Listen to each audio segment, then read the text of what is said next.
Yo, what up, man? Chris, I'm about checking back in, man. Back with the blog, man. Make sure that like button and subscribe on your way in, man. I appreciate all the support, man. I got a couple topics I want to talk about, man. So, someone may be a little old. I've been going all week, man. I've been going all week, coming back. So some stuff I want to touch on that I haven't really got a chance to speak about. But salute to everybody. Subscribe to the channel if you are not subscribed. You know what I'm saying? And I appreciate all the support, man. ARP. What's going on, man? ARP, what is going on? I may have to pull up to that podcast, man. I may have to pull up and get on the Sorry Not Sorry podcast, man, because you over there going crazy. You over there going crazy, man. And, I speak to ARP a lot behind the scenes. Obviously, I've been to a lot of his events, man. Me and him have talked personally about a lot of stuff over the last year and even before then. Like, we always been pretty close. So a lot of this stuff that he speaks on, I kind of be knowing about. That's why people be trying to call me the RBE blog and all this kind of stuff. A lot of stuff I know about just from speaking to him. So, and it's this series, I finally watched the entire, everything he put out within the past week. I've watched like back to back to back. And it's a constant reminder of just how much, dog, you got to have your shit together if you want to come at ARP, bro. Because dude has a great memory, you know what I'm saying, about remembering stuff. Him and Mickey Fax, dude, they can tell you some stuff that happened in 2015, who was on Summer Madness. And you be thinking like, man, who was on Summer Madness? You niggas can tell, oh, remember this battle, on that battle, on that battle. So he got a great memory. And what Lux made famous, we saved the files. This is what this nigga does, bro. I remember that Shotty Horror battle where he was explaining the clips, everything about URL and how they weren't originators, all that. I forgot. You know what I'm saying? I forgot all about that. He brought that up. I'm like, wow, that's crazy. The Moot press conference was crazy. Different things. I mean, obviously moving the cars around. I kind of knew about a lot of the cars, ladies and gents and royalty and blood, sweat and tears and rookies versus vets. I remember a lot of those. And I feel like to a lot of people, those things got swept under the rug. And it's until you do a blog like this. And I feel like right now, with this lawsuit and everything that's going on, I'm actually kind of mad at ARP. I gotta be real with you. I might call him tomorrow. I'm actually kind of mad at him because I sat down with ARP and I did an untold truth, and he was kind of holding back. That's why I never put the untold truth out. I mean, the video stuff was messed up too. Don't get me wrong, but it was a little too dark. But when I recorded it, I was just like, I only recorded half of it. I was like, I feel like might have to extract some more information out of ARP. He kind of holding back. He kind of chilling right now. He want to say this, but don't want to say this. He's kind of skirting a fine line. The only thing he was really upfront about was the Averb situation. I asked him about Averb. I asked him about Shotgun Suge, JC. I asked him about a lot of stuff. At this time, URL wasn't suing him, so I couldn't ask him about the URL lawsuit. But if I'd have put that out the way it was, I felt like even though there were some jewels in there, I felt like I didn't get I kind of want to get the ARP I talked to on the phone, but I know he's not going to be that raw. He's been a lot more raw now, bro. To do a blog like this, where like out of the blue, you could tell that he's really pissed off by that fake smack truce. That really got him tight. When I spoke to him, it really got him tight. Like, oh yeah, you could just do this. Just don't do what we doing. I want everybody to eat, da, da, da, da. And that really pissed him off. You know what I'm saying? Because for him, he feels like a lot of this stuff, man, happens. And I don't know if y'all know where the RBE ARP beef started. Do y'all know where it started at? You know what I'm saying? I'm going to tell you where it started at. I think ARP may have a different story. I'm going to tell you where I think it started at if my memory serves correct. And a long time ago, ARP was, when he first coming on the scene, if you go to the first RBE event, Nunu Nails was in the building, Beasley was in the building. You know what I'm saying? They spoke, shook hands, everything was respectful. Fast forward now, you may look at it back then as like maybe they were just spying, like looking at the competition. ARP came out the gate with a big card. I forgot who was on it, but I might have had Averb and Adi Boom. I can't remember everybody that was on the first card, but his first card was like New World Order. And it wasn't a small card, and it was in New York City, so it was like direct competition. Maybe Beasley came to kind of spy. Like, let me see what these niggas got going on over there. You know what I'm saying? Maybe it was that. You know, of course, you're going to come out oh man, I just want to come support. You know, you got some of the URL artists on, that kind of stuff. So I just want to come support. And everything was cool. Obviously, ARP used to show up to a lot of events, you know, early on and stuff like that. Different leagues and everything. Was a big battle rap supporter. So, you know, he tried to book Adi Boom, and he tried to book Show Off. And, you know, when you talk to people like that, you just ask them like, yo, we want to book you for a card. What do you think about it? And you leaving it up to the battler to keep it honest about their situation. And obviously, Adi Boom had proven grounds. I think Adi Boom was like in Mr. Wavy's class or something like that. Today we're dropping the first PG. Rez Ralston versus Show Offs. This battle was crazy. Shout out to North Carolina. Shout out to everybody that was a part of this battle. Shout out. Show Off had PGs. He battled Briz and all kind of stuff like that. So Show Off was also another guy that was in a PG system.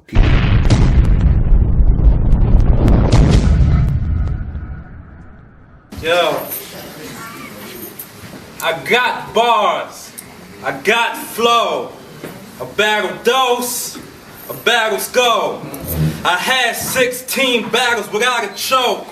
They put me on the PGs to tell you, yo, motherfucker, you is not that nice. And obviously, you know, when you do PGs, you don't get paid. So ARP was willing to actually pay these people to battle on his league. And he was also giving you bigger names than you were getting on URL. Because at the time, what Norris wanted to do was have each proving ground class beat up on each other. Whoever won out of those, or whoever was one of the last few standing, moved on to battle bigger competition and then ultimately to a bigger stage. With Adi Boom getting paid for a battle, it was interesting to him. Adi Boom, a street dude, you know, getting paid for a battle, probably need the money. Even if it's $250, you need the money at the end of the day. I don't know what he was getting paid. So he was interested in that. And he was going to be battling JC. JC at the time, a very popular name in battle rap at that time. And this was around when JC was running around on every mom and pop league battling. But JC was always somebody that still gave you 3 good rounds. So URL was never going to give you JC versus Adi Boom. They was having Adi Boom battle his own class. He was never going to get someone the caliber of JC, at least not at that time. Adi Boom took the battle with JC and Norris tried to block it. And I don't think blocking a battle is what pissed ARP off or really started the beef between URL and ARP. It was what Norris said to Adi Boom. So not only did Norris try to block the battle, but he told Boom, don't do the battle over there. We could do the battle over here. If Adi Boom is signed to a contract, blocking a battle, it's not really URL's fault. They just doing what they're supposed to do. They sign them to a contract. They're supposed to try to block the battle. But to take the matchup is what's disrespectful. It's like you trying to bribe Adi Boom to not do the battle because you'll do it on URL. Meanwhile, you never saw the vision of Adi Boom versus JC. That was never your vision. So you're trying to not only take the battle, but take my vision and my matchup. That is what really pissed ARP off. It started the issues between URL and ARP, RBE or whatever. And the issues kind of started more so with Norbs because he was more on the forefront. There was a radio interview Norbs did where ARP was on first. Norbs came on second. And one of the things he said when he first came on was, you know, now that he's gone, the real show can start or something like that. Or the real show can start now. You know what I'm saying? As if to say like you just got through interviewing some bullshit, but now the real shit is here. And I think ARP knew Norris was on second after him and was still listening. And, you know, stuff like that. So you have situations like that. And then you have like URL openly acting like they don't pay attention to stuff. Like, oh, we don't even really know what RBE got going on. But meanwhile, you had his first event and you're blocking battles. Clearly, you know what the hell is going on. But those little things started the issue. So I think the issues between URL and them, it started with Norbs and then it just trickled over to like maybe Beasley and them after that. And, you know, when I look at these blogs, man, ARP is exactly right with the follow the imitators. Like, it's clear that URL took a lot of ideas. Even Norris feel like they took ideas of his right now. You know what I'm saying? With the Crucible and all that kind of stuff. Norris feel like he started a lot of the stuff that they took. and took credit for. I don't feel like it's anything wrong because that's what people do in business. They just take an idea and build on it. That's what this generation is about. Each generation builds on the previous generation. The problem is that you act like it's your stuff. You know what I'm saying? You act like it's your stuff. And when you don't pay homage or you do that, then that's just what it is. You know what I'm saying? And I feel like that's what people really have a problem with, is that you don't pay homage, and not only do you act like it's your stuff, you act like the niggas are copying you. You know what I'm saying? Like, if you look at URL, a lot of their series and other stuff, it just comes from other stuff. The 2-on-2s obviously were done. Marlo and Shuffle T back in the day. So ARP is exactly on, man. And these facts are hard to dispute, bro. They hard to dispute at the end of the day. Like, I gotta keep it real with you. Like, he laying this stuff out so perfectly that it's hard to dispute.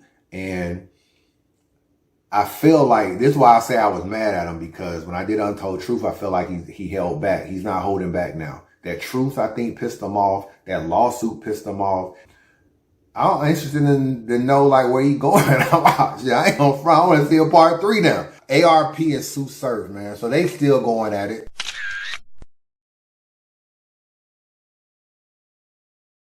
ARP and Surf is online or whatever. I guess ARP been doing his little podcast. Shout out to ARP for that.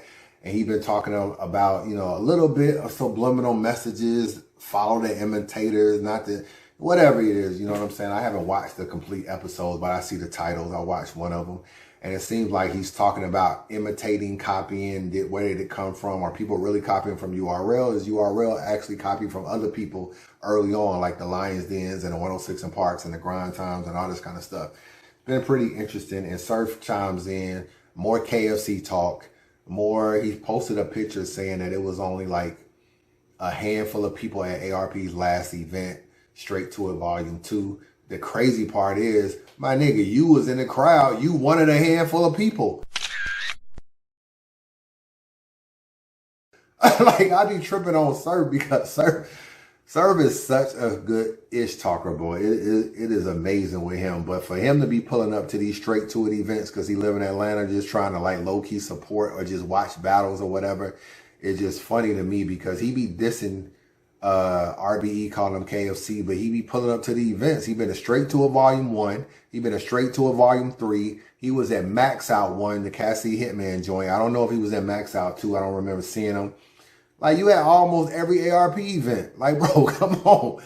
You dissing a nigga that you at. You know, they do say you got to keep your enemies close. Maybe he feel like he got to keep his enemies close or whatever, and maybe that's what's going on. But this little ongoing feud, it's just comical. You know what I'm saying? It's just comical that. And then it's like the bricks then join in. The RBE bricks, they coming at Surf. Surf coming at the bricks. So this little RBE URL stuff is just continuing on. And like Surf is like the spokesman for it right now. Of course, ARP tries to spin it like, yo, you talking about my event. At least I still got a poppin' battle league. It's still flourishing. What happened to Midnight Madness? All this kind of stuff. And, I don't know. At one time, man, I thought we might see Surf on RBE. I'm not going to lie. I thought he might come over there and get a check and battle Math or Cortez. I do know that Surf was thinking about it. I told this story before, and I stand by it. When the pandemic hit and Surf lost to 40 Bars and Lux, Surf was a little bit nervous and scared of that room. You know what I'm saying? Surf kryptonite to people is his ability to bury you in a big stage. URL wasn't coming outside. John came outside with Ace Amin battle. ARP came outside with Max Out. Nobody else was outside. URL was being held from coming outside by caffeine. And Surf was just like, yo, I'm gonna become an analyst. He became an analyst, but he low-key still missed the battle rap checks. And he was willing to battle Cortez or Mav on RBE. Didn't want to take nobody crazy, but he was willing to take them to go over there just to be on a big stage. He looking at Hitman and Cassie thinking, I can rock a room like this. I'm in Atlanta. I can bring a bunch of my niggas on there. So there was talks about him battling at Max Out, and Cortez was one of the names. But at the time, ARP and Cortez wasn't on the best of terms, so it was hard to put that whole thing together. And URL came outside. The rest is history. Spaces started, and RBE became KFC, and now he been dissing RBE, and that's pretty much what's been going on. They had a pretty cool relationship. calling them their uncles and nephews and all that. And now I just went to dissing. And, you know, you're only as faithful as your option. So URL is an option for him. So it's just like, you know, I can diss RBE because I don't need him. I never battled on that platform. He was also at the Bill Collector battle. He was also at the another math battle too. I can't remember. He was at the Charlie Clips and math battle. Like, he's been at a lot of RBE events, bro. You know what I'm saying? Like, he be damn near like a staple there. So just seeing him go back and forth, it's interesting to say the least.